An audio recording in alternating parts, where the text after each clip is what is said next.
Hello, everyone. Good morning, and welcome to Lunchtime with Demons. I'm Abella Caress, and I'm here with Ryan Stone. Hello, Hi. Bella. How are you today? Hi, I'm good. I'm laughing now because of my book and like putting that in there. It's my new tagline. It's your new tagline. Hello, Bella. I um, even have to do the voice for it because I definitely take a tone. you do. It's like very like hello, cloudies, but like not creepy. You know? It's okay. It's a little creepy. It's okay I'm if it okay is with too. I would be okay with it. Oh man, how was your week? I have a feeling you've been busy. Do you want to share with us what you've been up to?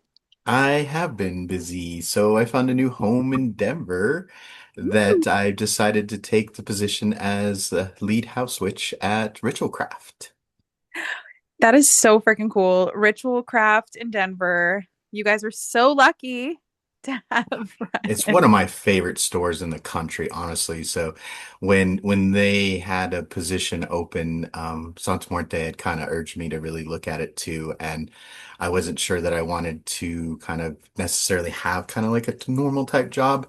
And then after applying and getting to meet the staff that I work with, I was sold between the shop as it is and then the people that I work with. Yeah, just amazing and so Mm, excited about this. I love that. I love that. I think I used to be in a shop as well when I lived in LA. I used to be at Liberate Emporium Oh, in I was at the why can't I think of what it's called? Not the Hollywood location, but the Ventura location. And we that location closed down. I'm not sure if I think Liberate is still open. But not the point. Point is, I I haven't been in a shop, like worked in a shop in so long, and but there is something really special about it. There's something about being there with people, with your community, with other psychics, with other witches, with other people just interested in witchcraft, interested in the things that you're interested in. And then also being in a shop that is filled with supplies. There's something very fool card energy about it where you're at the beginning of something and you never know who's going to walk in. You never know what kind of energy you're going to interact with or the divine that you're going to interact with. That was always fascinating to me. Like I would totally. have a different client, like because I didn't have a lot of walk-ins in our shop. It was very like heavy, like appointment based because I was a reader there. But no matter who booked with me, when they would come in, I didn't know what divine I was going to be interacting with or who I was going to be interacting with. And it's so cool to do that. Even if you're just helping someone, even just when you say hello, you never know. Oh yeah, no, I agree. In the time now, because it's been a couple of weeks, I wanted to wait until I kind of felt that home and everything. And so yeah, every day is something new, and the opportunity to see people's practices, which is such a huge favorite thing of mine, is learning about people and where their practice is and where they're growing. So to me, this was an amazing opportunity to kind of further that and get to be a bit more a part of the community here in Denver, which is another aspect of this that I really loved. Because Retrocraft, I think, does such an amazing job serving the whole community of, different practices and things in the community of Denver. So really was looking forward to being a part of that. I love that. I think that they're very lucky to have you. And I'm excited to come to Denver and see you and like get to go to the shop and I think that's going to be really cool. Yeah, I love that. We definitely have to plan that. Yes. Yes, we do. And if you guys are in Denver, please go say hi to Ryan. Um, because you should. You should. So today, speaking of the way people practice and it being fascinating because people practice in so many different ways, we're going to elaborate on divine pathways. And if you're unfamiliar with divine pathways, there's a previous episode that we did that goes it we touch on it. We'll link it below because I don't know the name of the title of Yeah, I'll find the episode and I'll put it in the notes for the show. yeah, because I'm not good at those things. So I just know that we've done it. But we're going to elaborate on it a little bit further because this is something that I've really keep getting the push to talk about.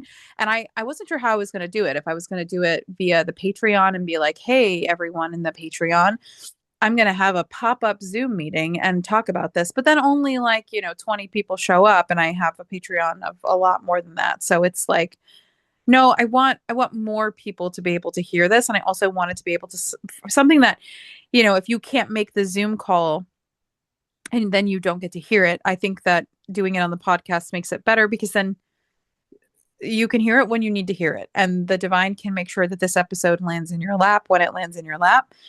And I know that when they have something they want you to hear, it gets heard. It gets heard.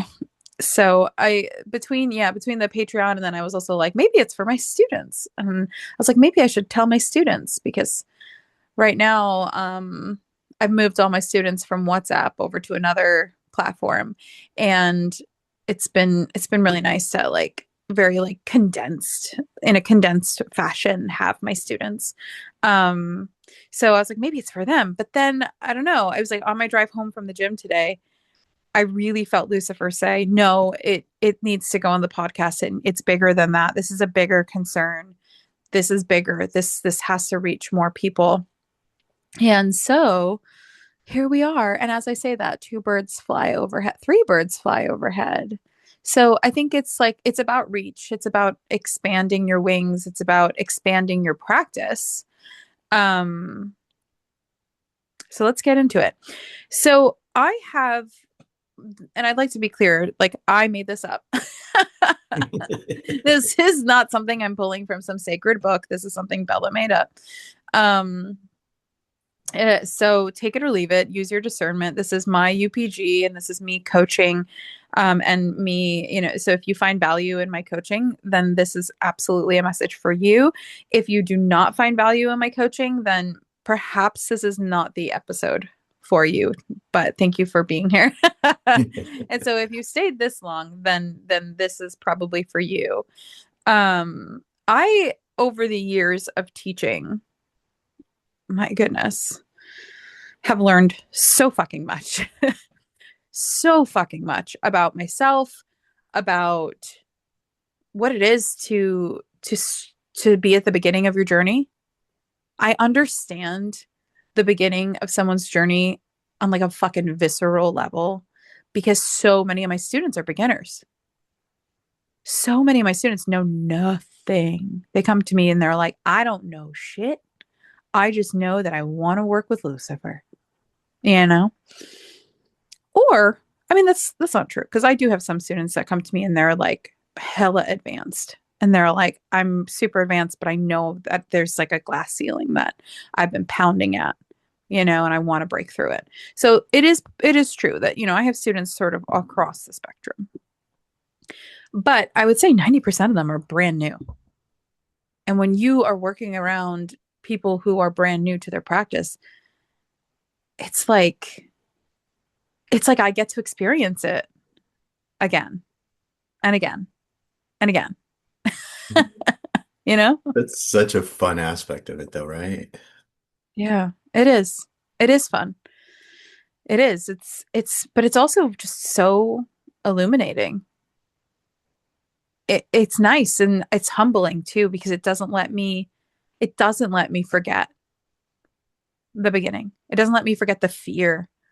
Oh, the fear that just drives everything. It drives what you do, what you don't do, what you say, what you don't say, how you engage and how you don't engage, the ways in which you think you're capable of handling something, and also the level in which you think you deserve. Yeah. It's wild. And like I said, illuminating and frustrating. That is the one part of it too, I'm Yeah, sure. it's frustrating, but there's like, there's nothing someone can say that's going to help you catapult through that energy without you moving through that energy. There's nothing someone can say. There's nothing I can do. And years ago, I used to really wear that weight. bear that weight for my students, that fear, that frustration, that anxiety. I used to really bear it and want to take it from them, want to alleviate my students of that feeling. I don't anymore, which is great for me. um, I'm more than comfortable letting my students kind of fumble a little bit. Um, they'll always land in like a safety net, but that doesn't mean that I don't let them fall off the trapeze, you know? Yeah, I mean, I agree. I think it's part of the journey. And, trying to take that from somebody is trying to rob them of their personal journey. And it doesn't help, even if you are somewhat successful in shouldering that from them. Yeah, it doesn't. It's, and I've also learned that like when you are kind of coming into this type of practice and you're deconstructing the world around you because you have no choice and you're deconstructing your own thoughts, feelings, beliefs, and biases. There comes a point where you're just like fucking viciously seeking authenticity, and but you just don't see the wins. That's the craziest thing for me to observe with my students is like they don't see their wins. And I feel like a giant hypocrite because there's points where I'm like, how can you not see it? Like it's so glaringly obvious, but we don't see it when we're in the trenches. Like you don't see it. You just don't. But I think it's really valuable to have someone in your life that does, that Yeah. hangs on to it. You know what I mean? That's my job, really, truly, as your coach. That's what you're paying me for. Is like I hang on to it really hard for you and I won't let you go without seeing it. You know?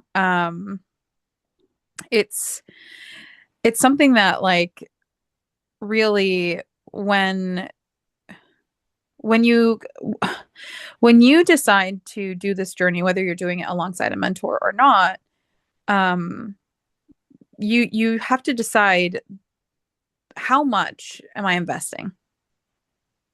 Because it's an investment. It really is time, effort, energy, Mhm. self. Yeah, money. Yeah. Money gets put into it too. Um, yeah, it's an investment. It absolutely is. And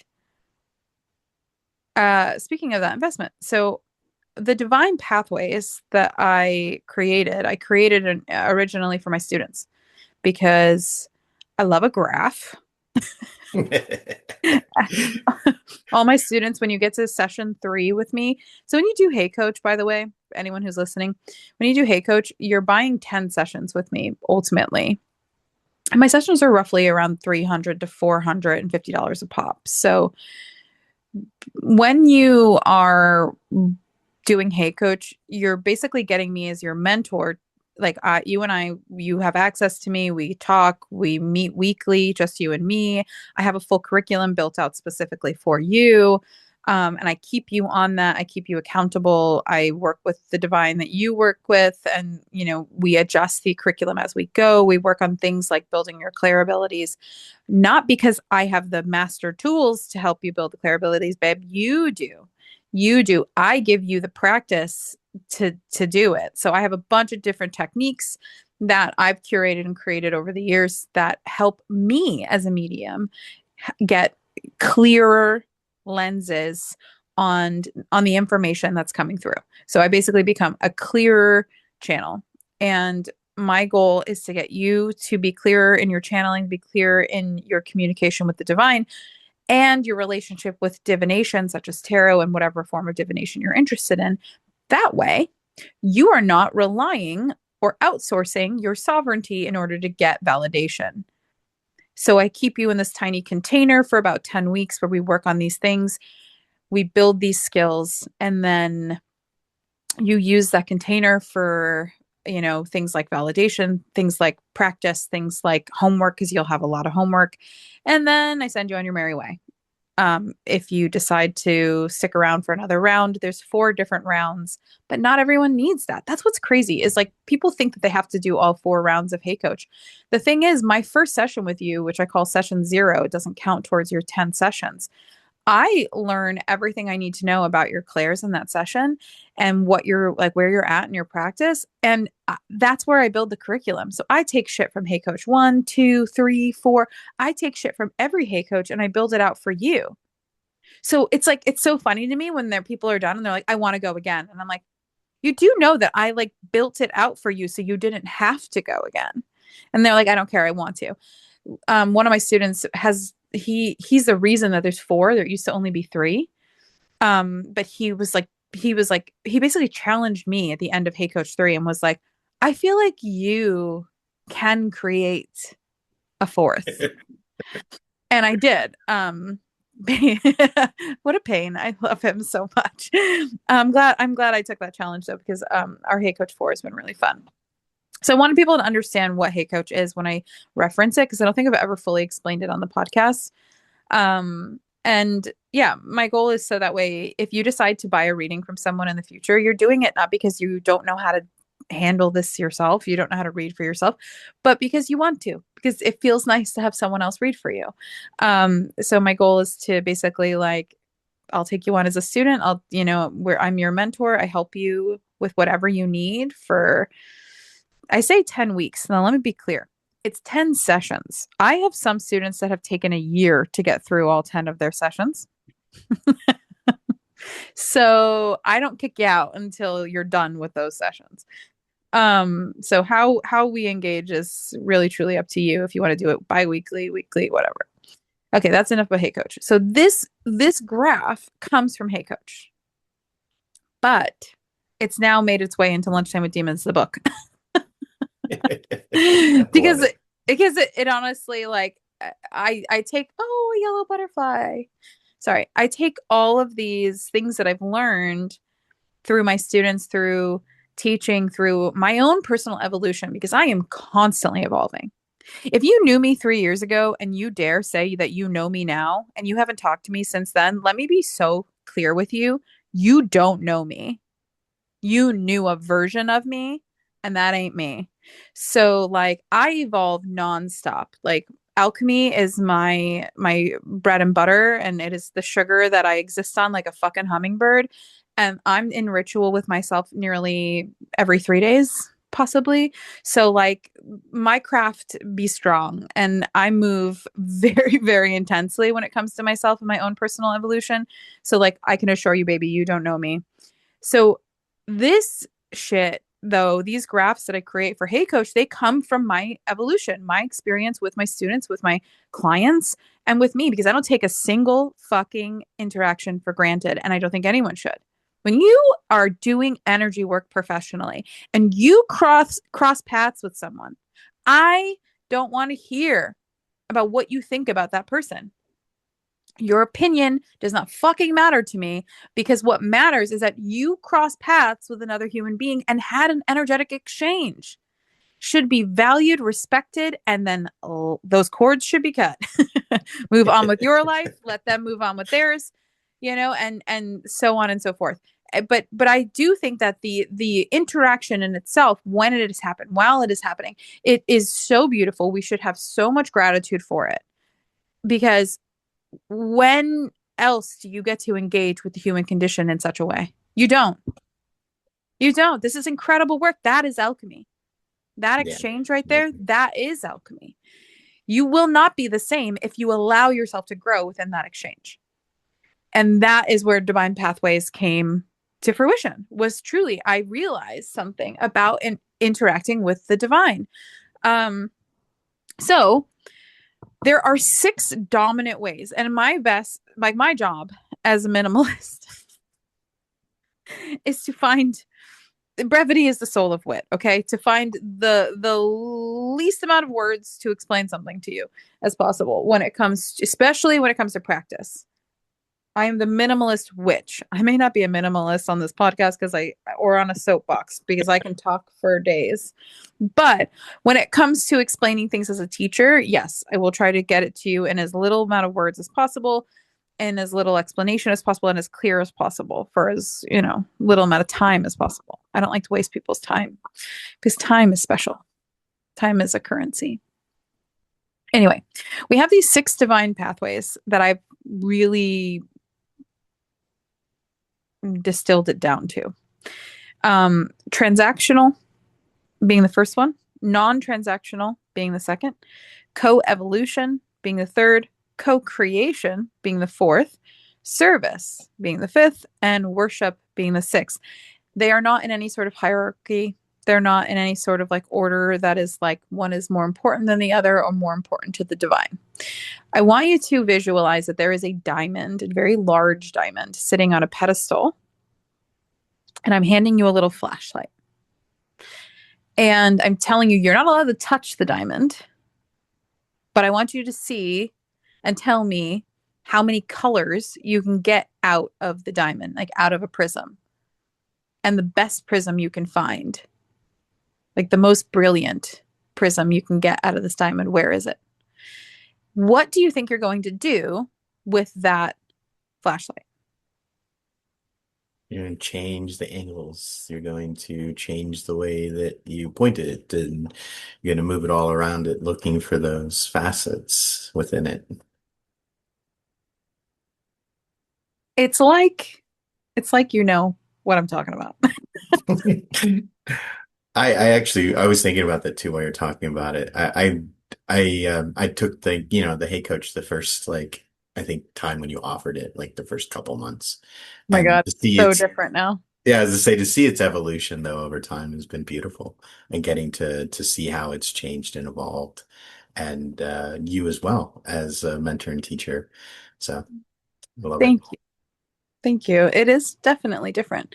If you did Hey Coach with me all those years ago, I can assure you it is not the same. Um, so you have these 6 pathways. All right. So I'm going to start with transactional. I'm just going to read what it says here. So this is the most straightforward approach. I give, you give. Offerings, rituals, and promises are exchanged for a specific outcome. And whether it is for protection, prosperity, knowledge, or influence, the transaction is clear. And I have it broken down between like things that are great about this, which is that there's clear structure, there's quick results, and there's like direct expectations. And then things to, be concerned about is that when the relationship is only ever transactional, it can remain shallow. Like any contract, once the exchange is over, so is the bond. So that's just something to keep in mind about transactional. And then let's go into non-transactional. Non-transactional, the connection becomes more like a friendship or kinship. You speak, share, honor them, but not because you expect something in return, but because you value the relationship itself. The positives here is that it builds genuine trust and intimacy. It opens the door to deeper bonds. Things to think about here is that just like human friendship, it requires reciprocity, and attention and care. It is not about keeping score here. It's about showing up for each other. So non-transactional. And then we have co-evolution. Co-evolution. This path is about personal growth alongside the divine. You seek their guidance, correction, or perspective, and in turn, allow yourself to be reshaped. They become the mirrors and teachers, showing you your blind spots and helping refine your character. The strengths here is that it fosters transformation and resilience within like a person, and it creates a living mentorship. And then things to think about here is that growth is not comfortable. It sucks. Evolution sucks. And you need to be ready for them to challenge you in the moment and where it matters and when it matters. And that will change your relationship. Then there's co-creation. Here, you partner with them as collaborators. You bring your skills, ideas, and creativity while they contribute insight, inspiration, and momentum. Together, you manifest art, projects, rituals, or structures in the world. Things that are positive about this is that it produces tangible outcomes infused with divine essence. It deepens the sense of shared purpose. And then things to think about is it requires humility. You must be willing to let their vision mingle with yours without clinging to sole ownership. I think I just literally talked to you about this where I was saying Numos, my book Numos at a certain point feels very much like a channel. And then my second book, the second book of Numos. So the first one is Lake of Mirrors and the second book is called Nox Soul. And the second book is very like it's fucking like it's like a channel. The whole book is like a channel. So I think truly it does require humility because, yes, I'm the author and I'm sitting here with the keyboard, but am I the author? Like Talk about co-creation. it's very much co-creation. And it it produces tangible outcomes, yeah, but you can feel that divine essence when you read Numos. Well, you should be able to. You should be able to feel the divine essence when you read Lunchtime with Demons. And because co-creation is a huge part of my practice, you should be able to feel it in everything I do, from TikTok videos to this podcast. You should be able to feel co-creation, and it produces something really cool in the 3D world, which is something infused with divine energy, which is amazing. But it also means that you don't get to take full credit for it, and you shouldn't. The next one is service. This approach is less about what you want and more about aligning yourself with their will. So you become their hands, carrying out work in the world that reflects their current or ancient desires or modern desires. Whether that's dismantling structures, amplifying truths, or creating sanctuaries. The positives here is that it anchors your devotion in action. Every fucking day, you are in action, anchoring that devotion. It builds a life of purpose beyond your own self-interest. So if you find that you're someone that, really struggles with being really self-centered or self-focused, this is an incredible path to walk down, because it will help you really look outside of yourself. And things to think about here is that service must be entered freely, not from fear. So you cannot force alignment. So you cannot be pressured into a life of service. And it can't be from fear. Otherwise, it becomes enslavement rather than devotion. When we act from fear or impulsivity or the feeling of obligation in the sense of like divine service, you then leave devotion at the door, and that becomes literally enslavement. And devotion is gone, and then ultimately the fucking point is gone. The last one is worship. At its core, worship is reverence. You are showing reverence. That's really it. Prayers, hymns, invocations, offerings, acts of devotion that place them at the center of your practice, the center of your altar, the center of something, center of your life. You're worshiping. It is not about the engagement when you worship. It's about how you see them, where you place them in your life. The strengths here is that it deepens your awe and reverence for them. It creates incredible bonds that are ritual based, that are formal. You can worship in an informal fashion as well, but it does create this sort of like human you divine energy, which is very cool. Worship alone, though, this is a caution, can keep them on a pedestal, and that may be useful at times. But in other ways, it prevents intimacy. It prevents like direct connection. And if that's what you want, then so be it. Now, can you work with divine pathways? Can you work with more than one at once? Yes. You can say literally, I have a flashlight to all of these. So I want you to think of each one of these pathways as a door or a chamber door to a hallway. You're standing in the middle of this hallway. You're in the catacombs. I don't fucking know. And these are all chamber doors. And you're standing there and you're like, I love Lucifer. I was going to say I love Lucy, and I don't know why. I love Lucifer. Um, and you're like, I just love him. I love him. I love him. He's so wonderful. But you work with him in just a non-transactional fashion. That's it. You don't want to co-evolve. You don't have any other fashion of love with him. Can you love him through that chamber? Yes. The chamber door is open. You have said, you know what? This connection is a friendship. I love you. You love me. I don't want you intermingling with my personal life, but I like this friendship that we have. I like what you have to say here and there. But I also don't expect you to say anything. It's a give and take. I give, you give. We just hang out. It's great. Can you love him from that lens, from that chamber? That can you hold your flashlight to the diamond from that perspective? I can give you a million metaphors for this. Yes, you can. I'm just going to say this, and this may tickle toes or pinch in the wrong way. So take a deep breath. They can only love you how much you love them, in the sense of like, that sounds bad. Let me rephrase that.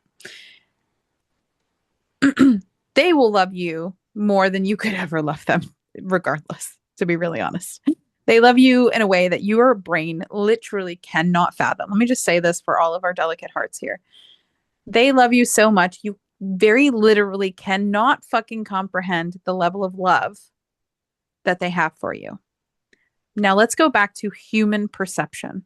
Okay, let's step out of that for a second, because from a divine perspective, they love you more than you can fathom. Now, back to what I said that didn't sound right. They can only love you as much as you love them. That's going to be how you perceive their love through that chamber. That is different. Human perception of love is small. It's very small. So, if you are loving them through this one individual chamber and you can only see through that one angle with the flashlight, and yeah, you're seeing a prism and it's really, really beautiful, but that prism that you're seeing on the table is the only prism that you're going to be able to receive from them as well. At least the only prism that you're able to perceive from them as well. You're not going to be able to feel the entirety of their love, the spectrum of their love, even though they're offering it to you freely. They're offering, they want to break your brain. Let me be super clear. You know, I just said it, you cannot fathom how much they love you. If you tell them, I'm willing to go on the evolutionary path that leads me to a place where I actually can feel the level of your love and I'm willing to let it crush me, they'll take you. Oh my God, they'll take you, because that's what I did. And holy shit, they'll take you. Ew, they'll take you. And I'm to a point where I feel their love so crushingly at times that I can't not cry. I think I cry like 10 times a day. Like, it's so overwhelming for me. I wear waterproof mascara at this point. Like, their love, I can't fathom it. Like, and yet I feel it so intensely.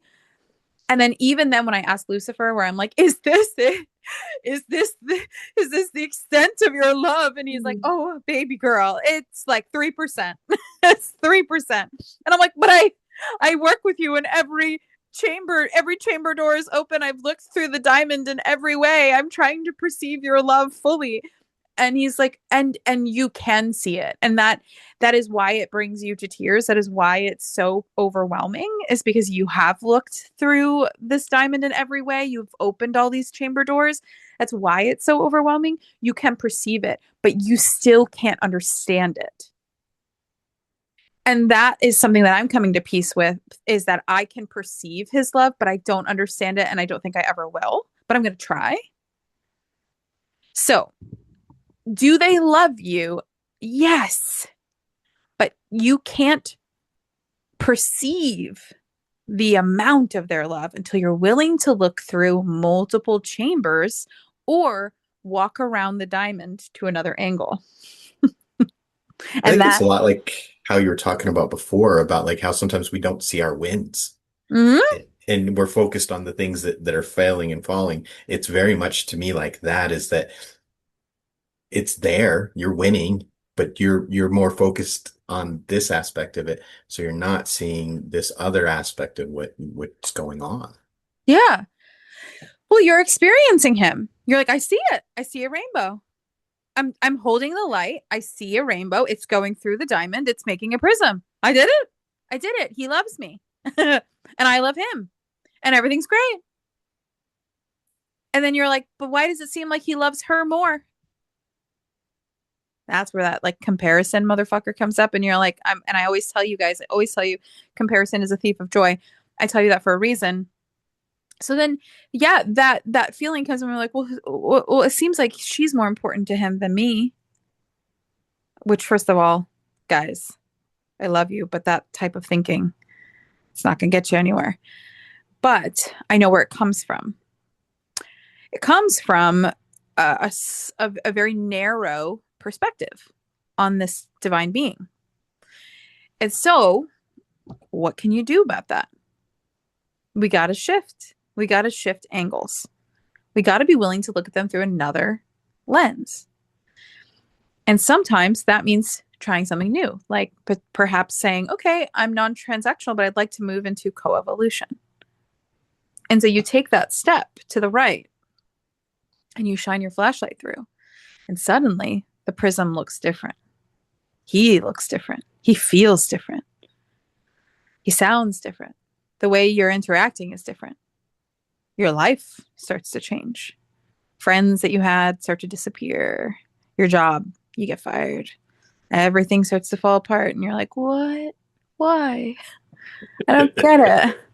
I don't get it. I don't get it. Yeah, well, okay. So you start to see him a little different, and you're like, wait. It used to be like this. The prism used to be different. So then you take a step, you go back. You take a step back. You're like, well, I don't like it this way anymore. I like the prism on the other side. I want both prisms. Well, great. You just expanded, baby. You just saw him now in two different ways. You can't expect him to just turn around and not be who he is. You just open the chamber door and now there's more water. So if this is the catacombs and behind these chambers is water and you open two chambers and the water flows through, whether you close them or not, you can't put the water back in. Like you can't just be like, oh no, and like push the water back behind the door. Good luck. You try. You can sit there with a bucket and try. It's not going to be very fruitful. It's going to be frustrating as fuck, actually, is what it's going to be. And you're going to be mad all the time because suddenly everything changed and you don't get it. And you're like, I was just trying to see why he loved her more than me. Now, why is my life a fucking wet mess? Because this type of love feels different. This is the type of love that is challenging, that is pressure, that is movement, that is expectation, that is mentorship, that is learning and evolution. It's in the word, evolution. It is the type of love that exposes you to a much bigger truth about yourself. And he's going to knock you off of the trapeze multiple times. And you're going to land in his net. And that's what's beautiful about this type of engagement is that he has a net. But in the end, to feel that love, to feel someone say, you're allowed to change. And every time you do, I will be there because I will love that version of you. Do you know how many people give up on people because they change? Do you know how many people will say to someone, you've just changed, you're just different? I don't know. I feel like what you're doing now is like, you're just really concerned about yourself and you've made it really about you. You're really selfish now. Oh, okay. You're right. And you didn't grow beside me. You grew away from me. And we now need to cut ties because you're expecting an old version of me to interact with you that doesn't exist anymore because you don't have room for this evolution. And that's a you problem. The divine will not abandon you in your evolution. They will stand right beside you and they will love you through every single evolution. But that comes at a cost. And it is the cost of your own patience, love, sacrifice for yourself, and the acknowledgement that you fucking said that you wanted that. You took a step to the right. You wanted to see the diamond through a different perspective. Good for you. I'm glad that you did. It doesn't make it easy. It doesn't mean that they have to engage with you the way that they did in that non-transaction. You are expecting them to behave in a way that was a different version of the them that you were experiencing instead of allowing them to evolve beside you. If you are both vines growing up a trellis, allow him to grow beside you. Co-evolution. Do not push his vine away because you don't like the discomfort of needing to be mindful of someone else on the trellis. You know? Yeah. We do that though. I see it. I see it a lot. Well, things changed and he feels different now and blah, blah, blah. Okay. And That's a common phrase I've seen and heard from yeah. many people in this work. And like, you better give me something else if that's going to be your excuse. Because I see that as like, you say you love him. Where is your love for his expansion beside you? Love, love is tricky. We like to use the word, but we don't like to be accountable for its use. So The commitment. it is. It is a commitment. Let's just pretend you managed to find peace in your relationship with coevolution. And you add in co-creation. Because now at this point, you guys are so used to your trellis is so filled with flowers and you're like wisteria everywhere, just fucking gorgeous.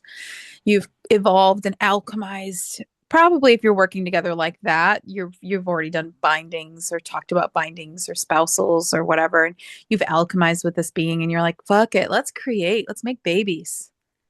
Let's make babies together. What do you want to do? And you and Lucifer are like, yeah, let's fucking make a baby. Let's write a book. Let's go do some photography. Let's go work in one of our favorite metaphysical stores so that way every single person we interact with grows and expands and changes throughout our entire physical community surrounding us. Let's leave a footprint. Let's do it together. And we'll move that divine essence through the world. So, I had to. It's true. If you're in Denver, go see Ryan. So yeah, like whatever it is that you're fucking doing, like that comes out of evolution. Typically, that doesn't always mean though that you have to let it come out of evolution. I do know people that work non-transactionally that involve them very specifically in their art. So it doesn't mean that you have to do one in order to engage in the other. Excuse me, I just burped, but confirmation burp, I guess. Yeah. Yeah. So if you decide, okay, yeah, now we're creating together, we have all these little like love babies, books and pictures or whatever it is that you do, art, whatever. You're doing all this wonderful stuff together and then you realize, wow, I now see another layer of him. Because now he's intertwined with my work. He's intertwined with the 3D and I'm getting to see tangibility, his hand in the world. I'm getting to see something with his hand, his name, his energy. And that helps you fall in love with him even more because now you see him in a different way. Each chamber you open will flood you with a new way of loving him, a new way of loving yourself, and a new way of him loving you, even though his love for you is so expansive, it gives you a chance to experience it and perceive it. So then you start to feel the flood of his love. Those chambers are open and the water is rising, and you're like, oh my God, I am buried by your love. I'm buried by your devotion to me. And it makes you want to give more and more and more. And then you end up like me, Ryan,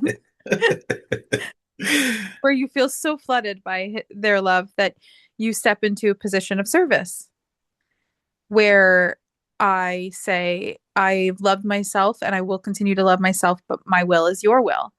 And I want to alchemize so deeply that those two worlds blend, where your will can live out through me for the rest of my human experience.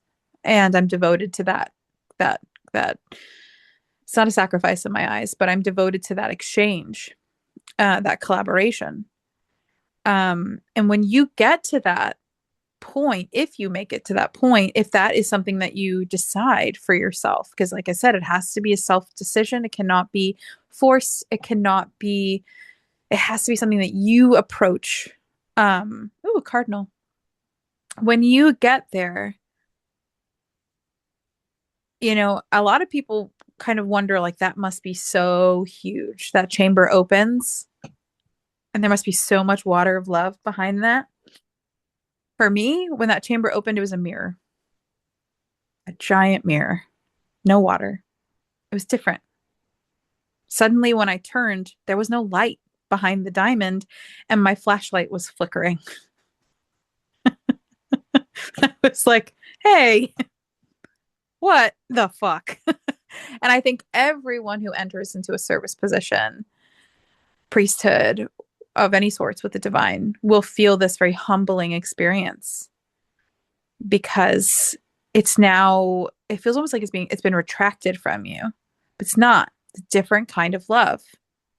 You're perceiving it differently. Now it's a quiet love. It's a still love. It has to be churned and created from you. The prism has to be forced. You need to, not forced, but like really kind of handled. You have to really turn the light ever so slightly to get it to go through that diamond. Then you'll see it, and you got to hold it there, and it's got to stay steady. Service requires a lot of steady energy. And I always know when I'm like falling out of alignment with Lucifer, when I feel very unsteady in my life, like everything feels kind of like out of my hands. And then he's like, should that happen, Bella? Should it feel out of your hands? And I'm like, no. And he's like, so are you in alignment with me? And I'm like, no. And he's like, great. So that's me standing at the diamond, really holding that flashlight gently and trying to make that prism happen. And then I catch it and I'm like, oop, there it is. And I got to hold it there. It's a different way of love. It's a different type of experience, and everyone's going to experience it differently. People experience service differently. It depends on your other pathways that you're experiencing with them. For me, I think the biggest floodgate of love that I feel from Lucifer comes from co-creation. When he and I are in that state of creation, like creation and evolution, I would say those two, co-evolution, co-creation, where I feel unstoppable. Like I feel just absolutely flooded with his love. When I'm in service, which is all the time, I do feel a little bit different. I do feel that the need to stay steady, to hold his voice, in a more like steady fashion. That's the only word I can find right now. But like I said, it's going to be different for everyone, but that doesn't make it bad. Just because the angle in which you're perceiving the prism changes, meaning your hand needs to do something different with that flashlight, doesn't make it bad. Just means that it's different. But I'm so grateful for that, because I see him when I am in service to him, I see him in his fullness, not like Lucifer, this demonized name that, was a mistranslation in the Bible, but I see him in his fullness, which to me is a bit more cosmic, which is a bit more light knowing itself in the void. Um, and I get to be in service to that in the world. And that's it deserves a level of devotion and reverence, and that I am grateful to hold that flashlight more steady when I am doing that, when I am in service to him. And I would like to be clear that worship is a very big part of my practice. Just because I do deity work does not mean I don't worship him. Worship is also a place that I feel a lot of devotion and a lot of love. That is a large chamber for me. Because I think he deserves it.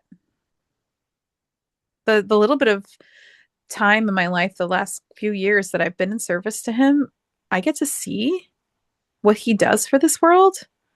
So I would fall to my knees before him uncontrollably. Worship for me is easy. It is very easy for me to heed his word because I know what he's done, and what he does and how much he loves. So we love him. I love how I'm using Lucifer as this example, but please, put whatever entity is in that you work with. We love them. We love them. And it is scary to embark upon a journey of getting to love them on a bigger level. Because it means that we have to learn how to love ourselves. Yep. I was thinking about the prism example is that part of that prism at some point you'll start to see your reflection in the Mhm. prism as you're looking at the different facets. Yeah. You'll start to realize that the only reason the prism was ever making a prism is because you were holding the flashlight. You're the point of view. You're what You are makes the rainbow. yeah. You are literally what makes it happen. It is why you are so important to the entire experience. It's why everyone's like, why would he love me? Why do they care about us? Without you, there's no light there's no light on the diamond. They may be a diamond, but without you, there's no refraction. There's no prism. There's no anything. There's no observation to the experience. There's no observation to the work that they're doing. Yeah. It's crazy. And not crazy. You know? Beautifully It's crazy. yeah. So yeah, I wanted to walk you through those. I wanted to help people see, one, not to be scared of expanding how you work with them. I've known a lot of people that were really scared to expand how they work with them because they're like, well, I love him. I love him this way. And it's like, okay. Would you like to know him more? Would you like to know yourself more? And as you do that, you'll notice that they have more trust in you and you have more trust in them. One of my old students, my nose is so stuffy, sorry. One of my older students, I haven't talked to her in years, but I remember there was something that she really needed to do for herself. Really needed to do it. I'm not gonna say what it is, but just like out of respect for her and the God that she works with. But in order to do that thing that she needed to do for herself, there was a chance that would put her job at risk. And she was like, I love him, I love him, I love him. He's devoted to me, I'm devoted to him. But she wouldn't do this thing that she needed to do. And I tried so many times to get the student to start working with that divine being in an evolution fashion, a coevolution fashion. I knew that was what he wanted. And when I would bring it up to her, she would say, no, that's not what he wants. He just wants me to love him. That's not why I'm here. I'm not here on this planet to evolve. I'm like, really? An entity that the entity, by the way, of like literal evolution and expansion. You're not here to evolve. Okay. Okay, that's fine. I can't force someone to drink if I lead them to water. So I sat there and I would talk to him and he would make suggestions of things that she could do. And she wouldn't do it. She was like, no, that's not my journey with him. I'm like, okay. But there's this thing that she really, really needed. But she was so scared that if she did it, she'd lose her job. And I'm like, interesting. When I asked him about it, he said, do you think in a million years I would ever let her lose her job for taking control over something that she needs in her life? And I was like, no, I know you wouldn't. But it's a risk that she wouldn't take. A lot of the times we love them, we trust them, we say that we do these things, but then we don't want to actually implement any of it in our 3D experience.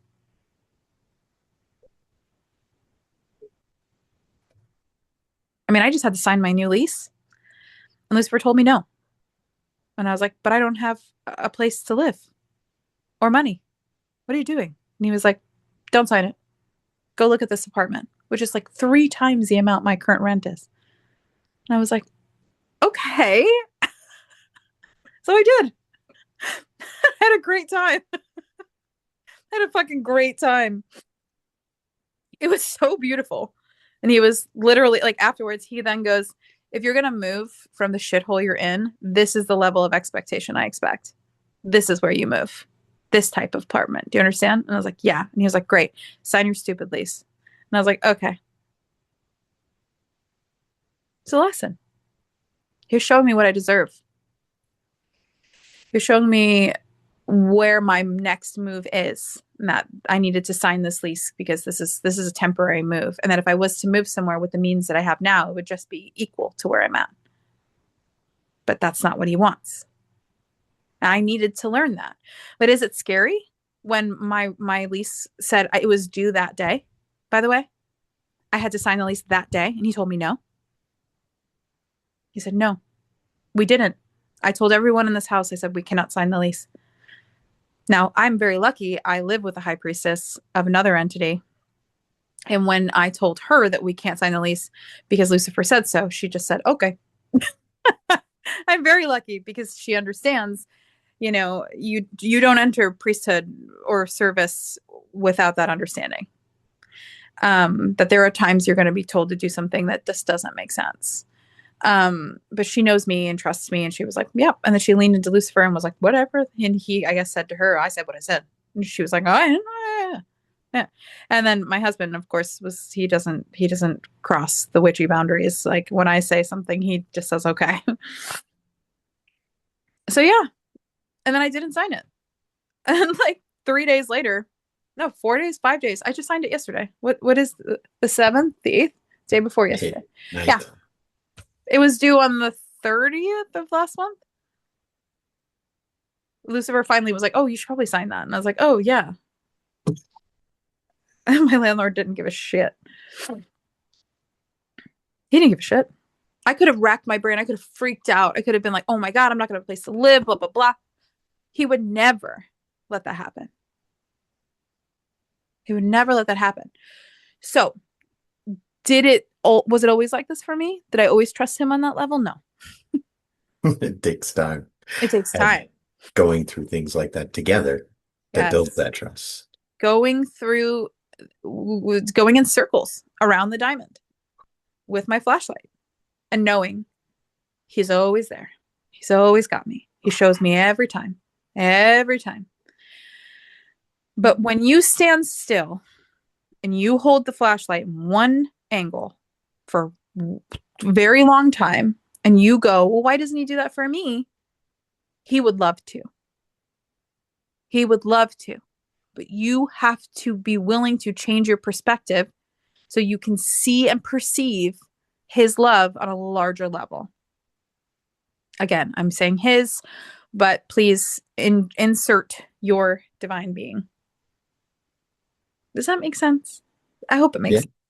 I know. Does, but I know it makes sense. I'm right here with you in the same seat. So, I mean, this past year, I've dismantled so much of my financial life with Satan, and to understand that he had explained that when I moved out at 17 and promised myself that I would never be poor ever again. It was built on fear, but it Yeah. took dismantling so much of the things I built financially to release that. Because it fucking like it like lives in you. It's like a parasite. Fear is a fucking parasite. And when you can dismantle it and you're no longer acting from that place, it's like everything opens up. Like now, all of that abundance, all that wealth can flow to you freely without you going, I need to bleed to receive. Yep. I need to kill myself here to get where I want to go. I need to take the hardest route because that's the way to success. You get alleviated from all that and you get to just put your hand out and watch everything flow right into your hand. And you're right, you have to dismantle those beliefs around yourself. For me, Yeah. I would stay friends with people that were fucking cruel to me, that would use me, that didn't give a shit about me, that didn't ask me about my life, about myself, about my wants, about my needs, my desires. It didn't celebrate me or my wins. I was surrounded by people that just took and took and took and took only because I just wanted to feel wanted. And I was terrified that if I was to purge all of those people in my life, that I would just be alone and that nobody would ever, ever, ever be able to make space for who I really am because it meant that something was innately wrong with me. And that fear did not get addressed until this year, maybe last year. Fully addressed. I've been addressing it for like 12 years now, but like Yeah, it the didn't come journey. to, yeah, it didn't come to like an end until my surgery. Like my surgery was really when it came to an end, where I was done. And when you're done, you're done. You could feel it. It ends, everything ends. It just severs from you like a So fucking quickly. sword. And then you're free. And then all of a sudden, your friendships that were shit fall away. Your friendships that are new, your counterparts that are meant to be with you, the people that don't take from you, the people that want to shine they want to help you shine your light, they show up or they just don't leave. They're like, bitch, I know you're going through it, but I'm right here. I'm good. And they remind you all the time how much they care about you and how much they love you. It's amazing. But you're right. Like now all that abundance gets to flow into you, but it took so long because your idea of abundance was built on lack, it was built on fear.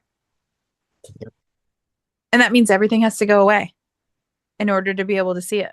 That's the hard part that people are like, oh, my life is just crumbling around me. And it does because it's got to go away. It can't Yeah, stay it can't stay. You can't build your new life on an old foundation that's literally unstable. infested and unstable. Yeah, like what the fuck? You can't do that. But it's scary. Yep. But when you can have faith and lean on them, and I know that word's triggering, but truly like make peace with it. When you can have faith and lean on them in the 3D world, you'll see your 3D world change because you are the sun in your world. Let me be super clear. In your universe, you're the sun. You're the main fucking character. Like wake up. You're the main character. I am the sun in my world. You can try to take my light away. Good fucking luck. And everyone who is in my world, you are a planet. If you're in my world, you orbit around my fucking energy. And if you don't like that, go away. Because guess what? In Ryan's world, he's the fucking sun. And I am grateful to be a planet in his orbit. I am grateful. I love to hear about his life. I love to hear about my friends and their successes and their wins. I love that they make fucking time for me. Ryan will randomly text me and just be like, I love you. I love you. And you need to know that you're important in this world. Like, you should be a planet in your friend's orbit. Do not try to steal their light. Do not try to be a sun in their fucking universe. Back up or just like truly, like I'm telling you, I'm trying to save your ass from pain, is what I'm trying to do. I'm also trying to teach you just how to be a better friend in this world and also how to see the friends you need to purge.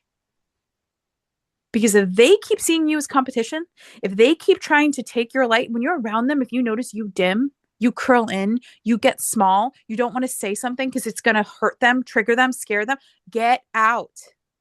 Because, baby, in their world, like in their universe, you're not a planet. You're not a planet. You're a threat. You're a black fucking hole. And they don't want you there. But guess what? Every universe needs a black hole to survive. Ironically. So make peace with the black hole too. Um yeah, that's our shadow work to do. But I love an analogy, you know me. But truly, like, I'm not trying to be a dick here. I'm just like, this is tough shit. Somebody reached out to me like recently and they were like, "You must be really going through it. I've noticed a lot of your posts." And I'm like, "I'm great." I'm great. I'm just trying to educate people on these things because if I can help you hear the hard things, it might be able to help you find the power, the strength to step out of the situation that is crushing you, help you find you again. Like, somebody also was like, "Oh, I feel like the light came back in your eyes or something." And I'm like, "Yeah, it did. It was gone." It was gone. And it's not for nothing. It was my fault. It was gone because I let it be gone. I let people bother me. I was so scared that I would hurt someone if I disappointed them or if I couldn't be there for them. Hurt a motherfucker. Show them show them that their behavior has consequences, and the way that you do that is you step away. You pull your energy back. You no longer make yourself available to be their bitch. It's that simple. You don't have to do anything. You don't need to fucking hex anybody. Just step away, pull your energy back, and then go take all that energy work and go do a ritual for yourself. Transmute that shit. Become the alchemist. Some of the most powerful magicians I know, cough, cough, Ryan, all their ritual work that I've seen, at least that I've seen, has been like how to transmute that energy into being something that fuels you, lifts you up, pulls you to your potential. Like, that shit is that's where it's at. That's where people are Powerful. missing the mark. Make yourself a priority and everything else in your life, all those other priorities, they fall in line. They fall in line. Friends, not friends, people that you thought were friends that were just ops, they fall out. They'll do it on their own. You don't need to make a big deal about it. They'll do it on their own. They'll leave. Don't worry. And if you're scared of being alone, you're never alone. Not if you're walking with the divine. They get louder. Yeah. The more noise of human bullshit that you can get rid of, the louder the divine gets. So if you really want to hear them, purge all that shit. And they get super loud. It's pretty cool. Anyways, this is a long episode. And me on a soapbox. I had to end it. I love my little soapboxes. This was fun. Well, everyone, thank you so much for joining us. We'll leave it at that. Um, go see Ryan in Denver. I would love to see you and get to help you with, anything. It's part of Yeah. my service work. Yes. And if you're on the East Coast or you're near New York and you want to meet me, I'm hosting an event at Less Dead in Hudson Valley on May 1st. And yes, it's about kink and BDSM, but I can assure you that the two worlds blend a lot more than you think they do.